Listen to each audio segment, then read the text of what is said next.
When you hear the word ADHD, what comes to mind? Probably a hyperactive kid who can't sit still, or a student blankly staring out the window during class. For decades, that's exactly how the world viewed Attention Deficit Hyperactivity Disorder. But here is the secret. That is just the tip of the iceberg. ADHD isn't just about being fidgety or easily distracted. It is a complex neurological wiring that affects how the brain processes emotions, time, memory, and even physical sensations. If you are an adult with ADHD, or if you suspect you might have it, your symptoms look a lot different, and honestly, they can be pretty exhausting. Today, we are diving into 10 hidden symptoms of ADHD that almost nobody talks about. If you've ever felt like your brain is operating on a completely different software update than everyone else, this is for you.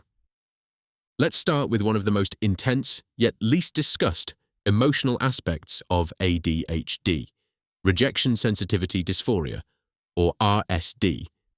Have you ever sent a text to a friend, seen that they read it, and because they didn't reply within 10 minutes, you immediately assumed they hated you, you did something wrong, and the friendship was over? That extreme, almost physically painful reaction to perceived rejection or criticism is RSD. For a typical brain, a delayed text or a mild piece of feedback at work is just a minor bump in the road. For an ADHD brain, it triggers a full-blown emotional crisis. This happens because the ADHD brain struggles to regulate emotional responses, interpreting minor social hiccups as actual, literal danger. It is exactly why so many adults with ADHD become extreme people pleasers. They will do anything to avoid the crushing weight of feeling rejected. Next up is something called time blindness. People with ADHD don't just manage time poorly, they literally perceive time differently. To most people, time is a linear highway. You can feel the distance between 2 o'clock and 4 o'clock. But to an ADHD brain, there are generally only 2 time zones: now and not now. If a task is due in 3 weeks, it lives in the not now zone, which means it basically does not exist to your brain. But when that deadline suddenly hits the now zone tomorrow, cue the panic-fueled, all-night work session. Time blindness is also why you might look at your phone, think you will just scroll for 5 minutes, and suddenly 2 hours have vanished into thin air. It is not laziness. Your brain's internal stopwatch is simply missing a few gears. Another major misconception is that ADHD means a total lack of attention. That is a myth. ADHD is actually a problem of attention regulation. When an ADHD brain finds something it is genuinely interested in, it enters a state called hyperfocus. This can feel like a superpower, except you cannot always control what it targets. Instead of hyperfocusing on your taxes or your homework, your brain might decide at 11 o'clock at night that it is absolutely vital for you to research the entire history of medieval cheese-making techniques. 4 hours later, you haven't slept, you haven't done your chores, but you are a certified expert on dairy history. When you are in hyperfocus, the rest of the world completely fades away. You forget to eat, you forget to drink water, and you ignore the bathroom until it becomes an absolute emergency. Then there is ADHD paralysis, which stems from severe executive dysfunction. Imagine you have a mountain of tasks to do. Your house is messy, you have emails to answer, and groceries to buy. You want to do them. You are literally screaming at yourself inside your own head to get up and just do one thing, but you cannot move. You just sit there, staring at your phone or the wall, feeling a deep sense of guilt and shame. The front part of your brain, the executive functioning center, is responsible for breaking down tasks, prioritizing them, and initiating action. In an ADHD brain, this system gets easily overwhelmed. When you have too many things to do, your brain views the entire day as one giant, impossible obstacle, shorts out, and just shuts down to protect itself. It is not laziness, it is a cognitive traffic jam. Another fascinating and frustrating symptom is the lack of object permanence, often described as out of sight, out of mind.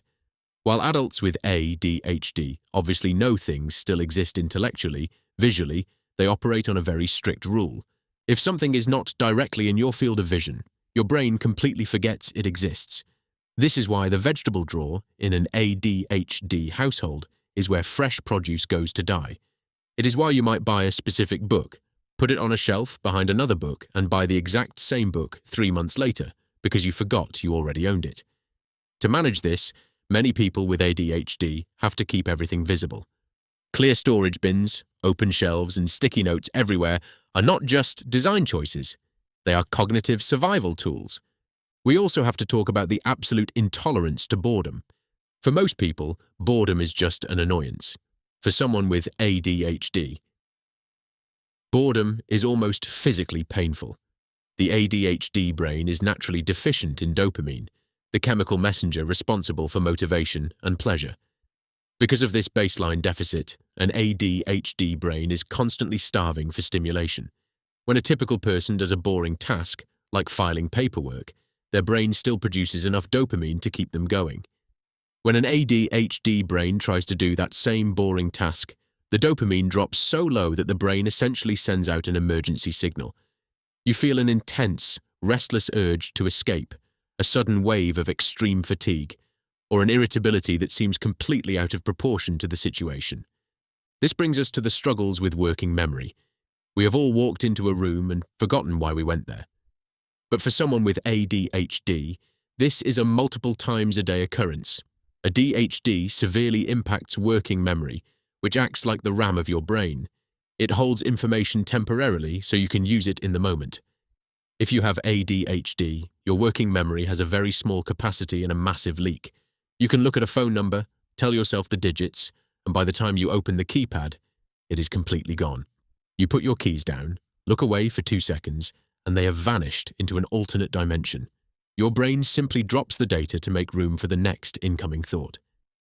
Have you ever wondered why the moment the rest of the world goes to sleep, your brain suddenly decides it is prime time to conquer the world? Studies show that a huge percentage of adults with ADHD suffer from sleep issues, particularly something called delayed sleep phase syndrome. Your internal circadian rhythm is naturally shifted by a few hours. While society expects you to sleep at 10 o'clock at night and wake up at 6 in the morning, your brain's natural peak alertness might actually hit between 11 at night and 2 in the morning. Furthermore, during the day, the world is full of sensory distractions. At night, the world quietens down. There are no emails coming in, no loud noises, and no expectations. Suddenly, your brain finally feels safe and free to think, creating a vicious cycle of late-night productivity and morning exhaustion. Sensory overload and misophonia are also incredibly common hidden traits. Because the ADHD brain struggles to filter out incoming information, it treats all sensory inputs with equal importance. A typical brain can automatically tune out the sound of an air conditioner or the faint hum of traffic. An ADHD brain hears everything at the exact same volume. This can lead to sudden sensory overload, where a crowded grocery store, a loud restaurant, or even a scratchy tag on the back of your shirt can make you feel incredibly irritable, anxious, or overwhelmed. Many adults with ADHD also experience misophonia, which is an intense, immediate emotional rage triggered by specific sounds, like loud chewing, pen clicking, or heavy typing. It is not that you are being dramatic. Your nervous system is literally being assaulted by stimuli it cannot filter out. Finally, let's talk about the graveyard of abandoned hobbies. Remember how the ADHD brain is constantly searching for dopamine? One of the fastest ways to get a massive hit of dopamine is novelty. Learning something brand new sends a rush of feel-good chemicals to the brain. So, you discover a new interest. Let's say oil painting. You spend 3 days watching tutorials, you buy the finest brushes, the expensive canvases, and the highest grade paint. You spend a lot of money. You paint passionately for exactly 1 week. And then, suddenly, the dopamine runs out. The novelty wears off. The hobby becomes a chore, and your brain loses interest. Next thing you know, the painting gear is shoved into the back of a closet, joining the guitar you never learned to play, the sourdough starter that died, and the rollerblades you used twice. You are not fickle or non-committal. You were just mining for dopamine, and once the vein ran dry, your brain naturally moved on to the next shiny thing. If you listened to all of this and found yourself nodding along to almost every single point, first of all, welcome to the club. You are definitely not alone. ADHD is a lot more than just being distracted or hyperactive. It is a daily, invisible balancing act. But understanding how your brain works is the very first step towards stopping the shame cycle. You are not lazy, you are not broken, and you are not stupid. You just have a brain that requires a completely different operating manual. Thank you for listening. Take it easy on yourself today, and I will see you next time.